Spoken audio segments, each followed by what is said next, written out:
Hidrocefalia. La hidrocefalia consiste en un acúmulo excesivo de líquido cefalorraquídeo en los ventrículos cerebrales y el espacio suprarrenal de los ventrículos y casi siempre quirúrgica, más frecuente en edad pediátrica, y su prevalencia va de 0,0508 casos por cada 1000 nacidos vivos.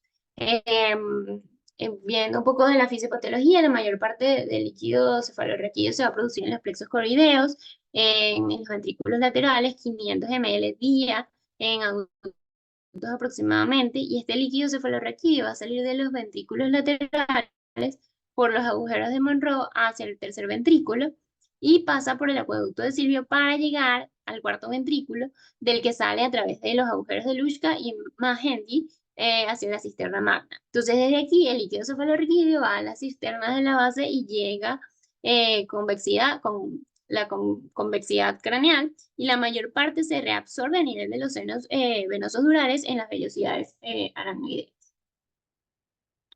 ¿Ok? Entonces, se va a clasificar según puede ser obstructiva o no obstructiva. Obstructiva, cuando va a afectar, puede ser univentricular, cuando hay obstrucción de uno de los agujeros de Monroe, biventricular cuando hay obstrucción de los dos agujeros de Monroe, triventricular cuando hay obstrucción del acueducto de Silvio, y tetraventricular cuando hay obstrucción de los agujeros de Luschka y Magendie, mientras que no obstructiva puede ser reabsortiva, en donde hay acúmulo de líquido cefalorraquídeo porque no se reabsorbe, hipersecretora, y ex vacuo, en donde se relaciona con que hay eh, atrofia cerebral y además hay un aumento de ese espacio, del tamaño de los ventrículos del espacio subaracnoideo.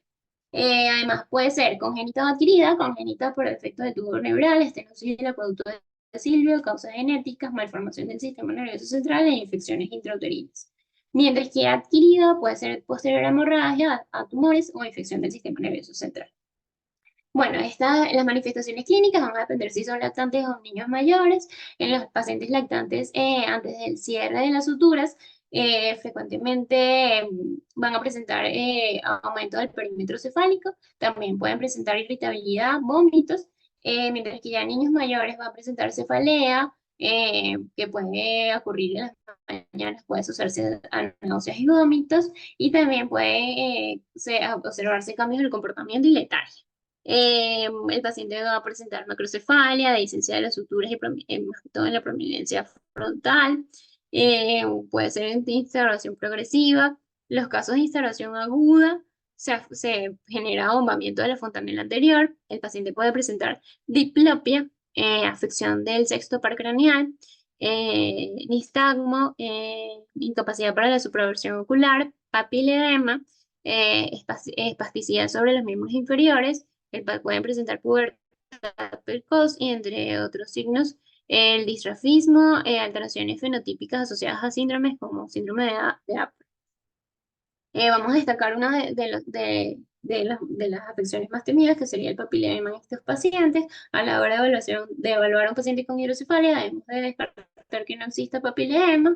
Este término se usa exclusivamente cuando hay edema del disco óptico secundariamente de la presión intracraneal.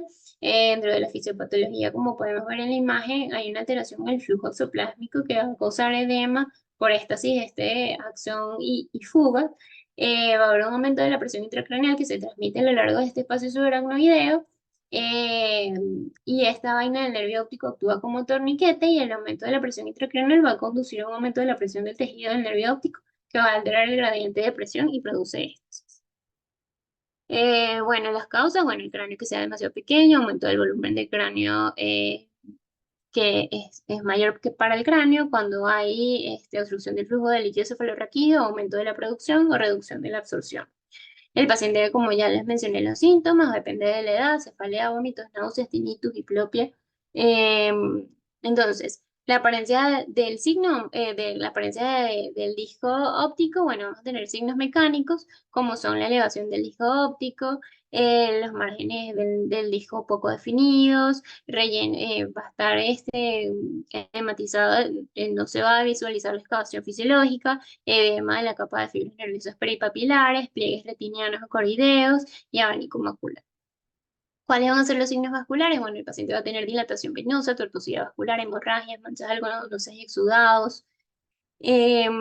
Entonces, vamos a tener el papilema incipiente, en donde los pacientes van a tener, se va a borrar los márgenes superior e inferior de la papila, hiperemia del disco, va a desaparecer el pulso venoso espontáneo, hay dilatación de los capilares, se mantiene la excavación fisiológica.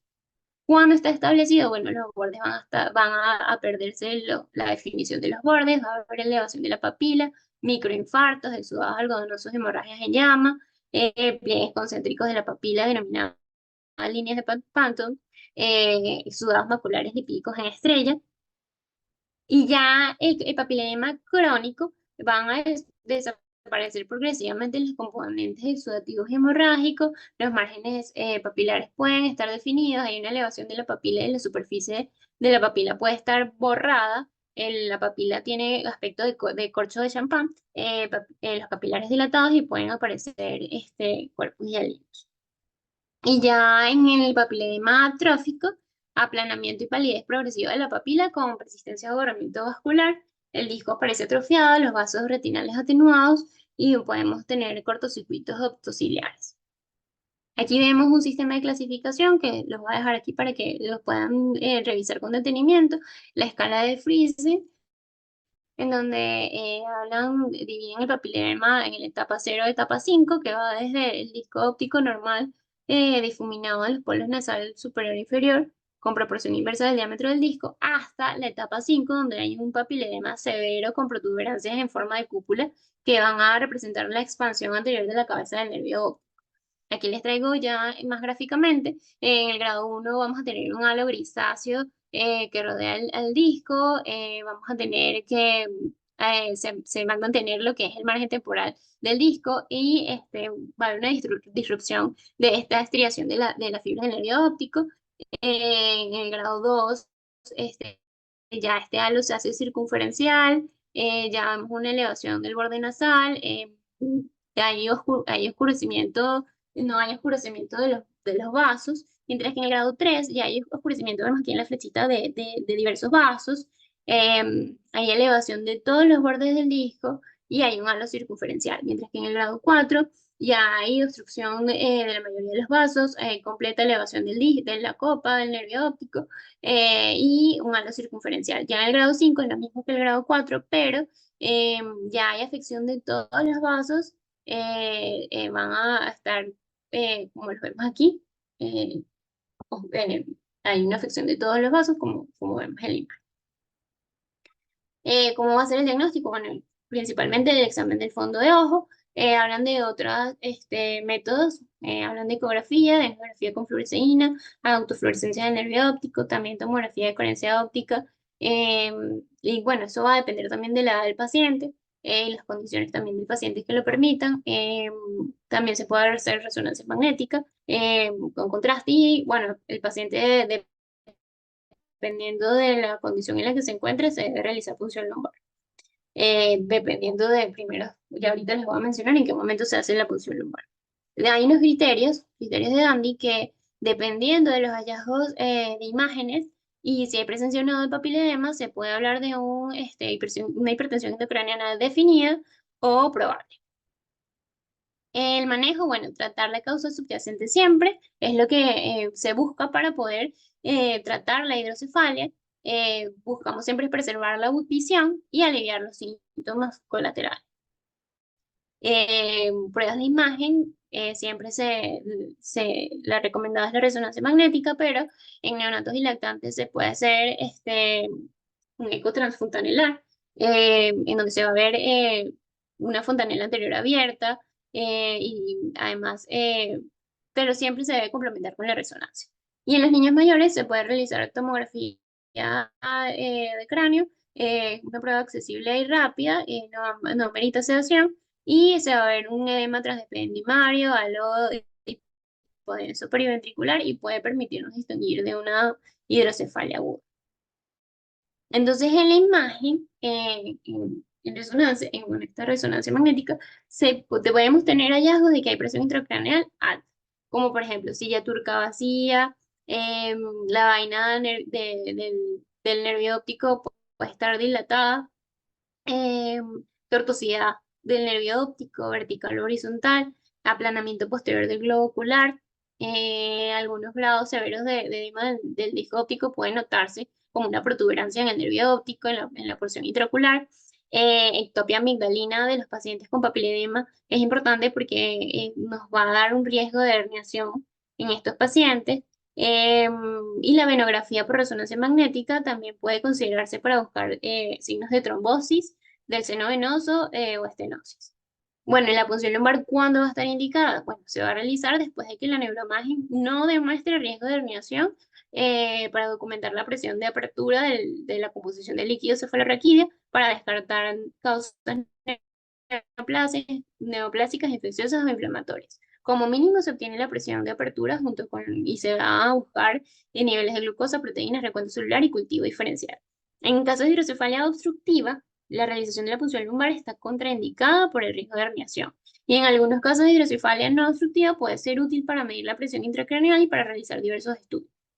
¿Cuál va a ser el tratamiento? Derivaciones o shunts del líquido cefalorraquídeo consiste en la colocación de un catéter que va a conducir este exceso de líquido cefalorraquídeo de los ventrículos laterales hacia el peritoneo o a la aurícula derecha, donde es absorbido. De este modo se supera el punto de obstrucción mecánica en el trastorno obstrucción-absorción funcional.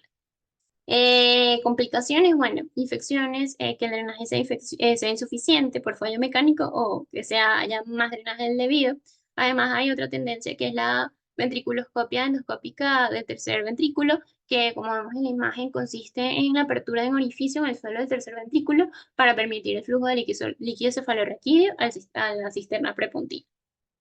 ¿Cuál va a ser el pronóstico de estos pacientes? Bueno, el pronóstico em, varía ampliamente según la etiología que tenga el paciente, la presencia de otros problemas asociados y aparición de complicaciones relacionadas con el tratamiento. La supervivencia de los pacientes, si no reciben tratamiento, es muy pobre. El 80% de los pacientes fallecen antes de la edad adulta. Y con tratamiento, sin embargo, la supervivencia alcanza el 95% hasta el 30% de los pacientes pueden desarrollar epilepsia, es una de las complicaciones, y la incidencia de estas crisis van a variar según la etiología del hidrocefalia, peor pronóstico cognitivo.